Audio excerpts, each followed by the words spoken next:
All Kerala tailors association Peringottukara ഏരിയയുടെ ആഭിമുഖ്യത്തിൽ CR Jayan അനുസ്മരണ ദിനവും ഏരിയ പ്രവർത്തക യോഗവും ജാനകി കോംപ്ലക്സ് ഹാളിൽ ചേർന്നു.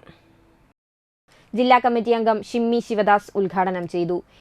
ഏരിയ പ്രസിഡന്റ് ES പീതാംബരൻ ഇയാനി അധ്യക്ഷനായി. ബീന ജയൻ, സുമ മനോജ്, CR വിശ്വംഭരൻ, ശ്രീദേവി വിനീഷ്, ഷക്കീല ലത്തീഫ് എന്നിവർ സംസാരിച്ചു. പറയുകയാണെങ്കിൽ നമ്മളിപ്പോൾ ഈ വർഷം സാന്ത്വനം പുതുക്കുന്നതിന് വേണ്ടി കഴിഞ്ഞ വർഷം 310 രൂപയിൽ നിന്ന് 210 രൂപയായി കുറച്ചു അല്ലേ? അപ്പം നമ്മളുടെ ഈ ഉൽപ്പന്നങ്ങൾ എത്രത്തോളം വിറ്റഴിക്കാൻ സാധിക്കുന്നു അതിൻ്റെ ഭാഗമായി തന്നെ നമുക്ക് വരും വർഷങ്ങളിൽ നമുക്ക് ഓരോ തുകയായി കുറച്ചുകൊണ്ട് ഒന്നും തന്നെ വാങ്ങാതെ നമുക്ക് സാന്ത്വനം പുതുക്കുന്ന രീതിയിലേക്കാണ് പോകുന്നത്. ഇതിൻ്റെ ലാഭവും അതുപോലെ തന്നെ മറ്റുള്ള എല്ലാ വിപണനം ചെയ്യുന്നതിൻ്റെ ഭാഗമായി നമുക്ക് ലഭിക്കുന്ന ലാഭവും നമുക്ക് സ്വന്തം തന്നെയാണ്. ഇപ്പോൾ പറയണത് എന്താ വെച്ചിട്ടുണ്ടെങ്കിൽ നമുക്ക് നല്ല രീതിയിലുള്ള തുണികളാണ് ഇപ്പോൾ വരുന്നത്.